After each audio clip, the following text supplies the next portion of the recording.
Hi guys, glad you can join us again. So, how far we'll go up now? We've got the fire extinguisher. I've put the ignition switch in there, so we've got off, ignition, start, and then back to the run position, off again. So that's switch inside of there. Next thing, I'm going to use this also as the battery box. So I've been getting one of these packs of lithium iron batteries, and I'm separating them. I'm in the process of doing that to fit inside of here. Now I've checked the voltage which the bike's giving out, and when it's running it's 14.2 volts, I think it is. The the old regulator and that wasn't much good, quite ancient, so I've put her one, and I think it's off an Aprilia RS125. Had one lying about in the garage. So the voltage is okay for these, because if you put them voltage too high it can explode and overheat and that. The other thing was the amount of current which it's given out, which I've needed for the starter motor, and what I'm going to need is 4 of these batteries in parallel to give us the right amount of starting current excuse me, right amount of starting current which I need to start the bike. So I'm going to need 16 of these, 4 batches of 4 in parallel. So what I'm going to do first of all is finish off taking these out, the cells out of this pack, and then we're going to start assembling them and see if I can get them to fit inside of this canister which is going with the battery holder. So make a start with that. So the batteries here, they've got these plates on which connect them together, and they've got 2 little spot welds on which you've got to remove. So I'm finding the best way is just to use kind of a Dremel type of thing with the grinding tool on, and just grind away where the spot weld is till it's thin enough just to prise off. So I'm just going to do that on these 4, and then I think I've got all 14, well 16 out then.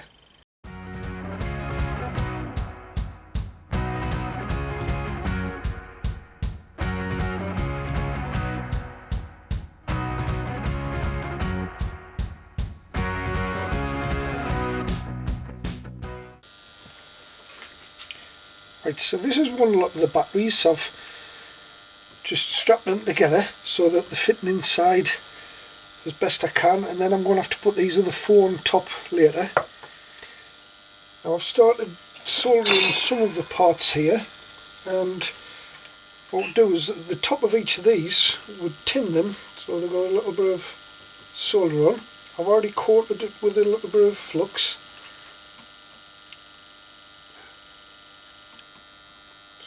Some of that on and try and get the run quite a way around the top of the battery there. Now I'm arranging these in banks of 4, so there's 4 in parallel. So there's 12 on the bottom here, so there's 3 sets on the bottom, then another 4th one which is going to go on top. Right, and then I'm using this tape which I got, which is specially designed to connect them all together, and I'm also going to have to tin this as well. So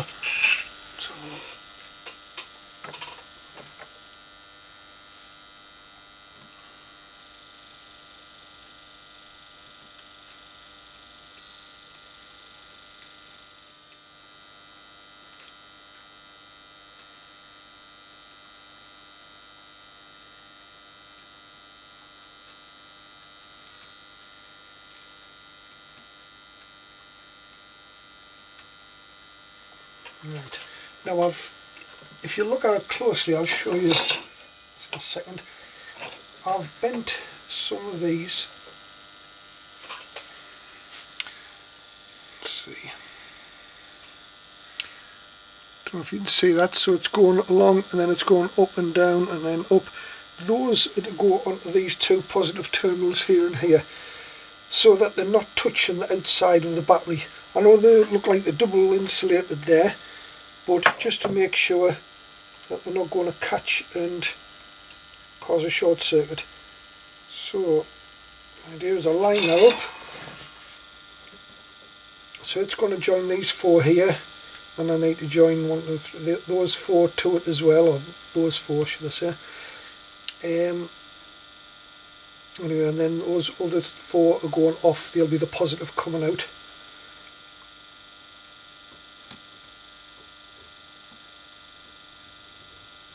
Just add a little bit of solder onto there just to help heat conduction.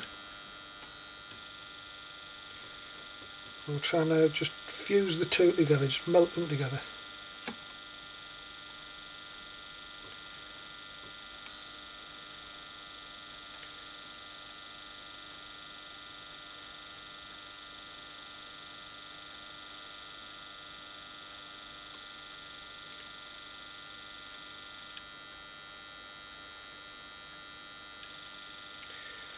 Takes a while. I think I've got to get myself a, there it goes,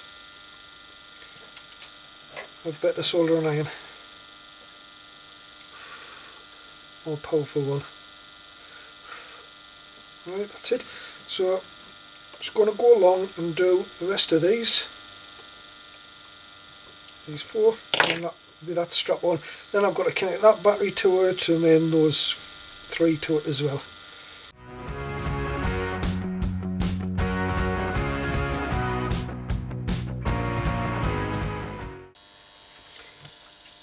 Right, so just in case you're wondering, this brass fire extinguisher which I'm using, I've lined it with plastic so that it's insulated, and I'm also insulating in between different packs of batteries. So I've made this up now, got them all soldered together. I've got little bits of plastic around just to insulate in between the packs. It's a really tight fit in there. And what's going to happen, the reason I've got these 2 at the sides there is that the gap is going to be for the starter solenoid's going to fit into there, and also I am going to have a key switch on here so it isolates the power just for security reasons, and I've also got a little fuse here. It does have a fuse on the solenoid, a space for one here. The only trouble is that once it's inside of here, if the fuse goes, it's going to take a lot to open it up and get inside. So I'm going to just take the wire off the battery to this little fuse holder, which is going to be on the side of the box here somewhere. And then it's easy to get to change the fuse. The other thing which is going in here is this little circuit board here. Now, it's called a balance board. So I'm going to give that a try, see if it works. Because I've got 4 batteries in parallel, right, and we've got 4 of them, so to make it up to the right voltage, each of these packs may not charge at the same rate, or one might get discharged for some reason. Anyway, so what you have is this little balance board in between, and it tries to keep all the batteries at the same voltage. Okay, now there is different ones you can get. Some are used for when you're charging them. This one is just when it's in normal use. I'll try to regulate the voltage between the packs to keep them even. Anyway, I'm going to give it a try, and that can go in here as well. I've put these little wires on, so I've got one at the very bottom and one in between each one, and the last one, it goes right on the top here, and they're going to be soldered onto here. So I'm just going to get on and solder that.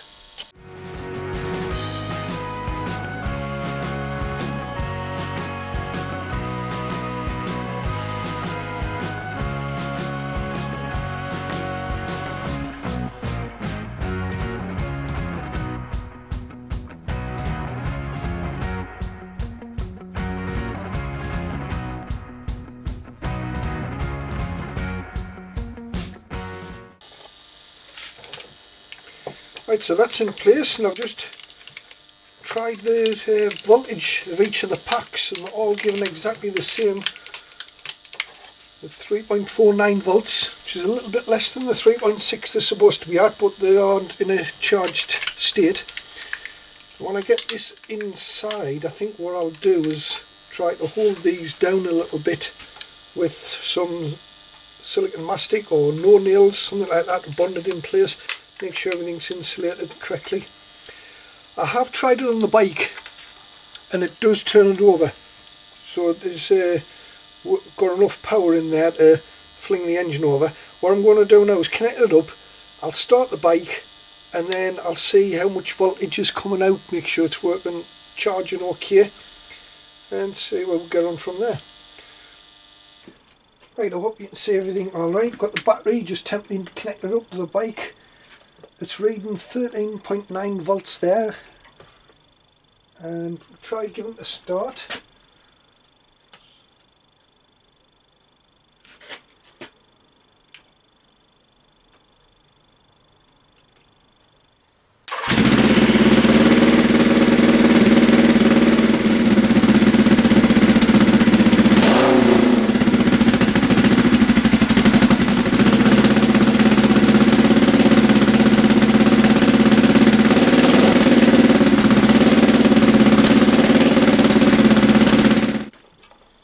As you can see there, the voltage has rose ever so slightly. It's 13.91 there, but when it was running it did go up to 14.16, I think, the highest, so it does show that the alternator is giving out some voltage, charging the batteries, otherwise the voltage wouldn't rise up, so that's fine for that.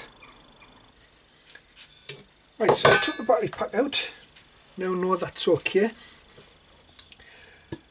This here, we've got to have a couple of holes to hold the handle, which is the switch in the end. So I'll mark those out. I'm also going to put that fuse in here and then the switch there. So I need to get some holes drilled. So first of all I'm going to drill them with a small pilot hole, some like 3mm, and then these are going to have to be about 7, that one's 15 and that's 17, so I'm going to sort some cutters out for those. So let's get started.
Right, so that's the battery box done.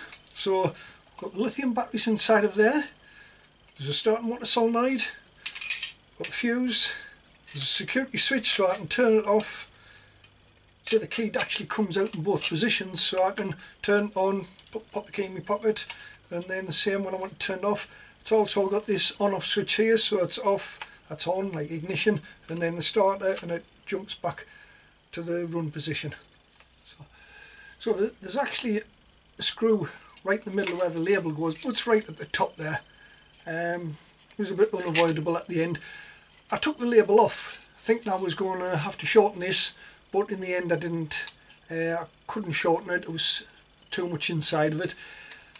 So I think I'll just put a couple of dabs of solder on the corner of these rather than try to put rivets in, because the rivets may stick through and I don't want anything sticking through that might rub against the batteries and cause a short circuit, and then need to get polished off. So hopefully I'll have that done. A couple of things I need to do. One is I need a hole for the cables to go in and out of. I'll figure that out on the bike, and also how to hold that on a bracket to hold this. I think I'll do something which will cradle it from underneath, and a couple of bolts, but again I don't want to put the holes through it, and I don't really want to put a strap around it because it's going to cover the label and it may not look so nice. I'll have a look at that, you never know if I use something brass across there. But the other alternative which I was thinking of is soldering a couple of nuts on the bottom here and making a bracket so I can put bolts into the nuts, but they're not actually going inside the canister. The overall weight of that, because you think, oh, it's a heavy brass canister, well, I'm not too bothered about the weight, but that with the batteries in is lighter than that battery by itself. So lithium batteries are really light. Right, so hopefully I'll have that dressed up and a hole in it for the cables before I see you next time. But anyway, so hope to see you again next time, and in the meantime, stay safe.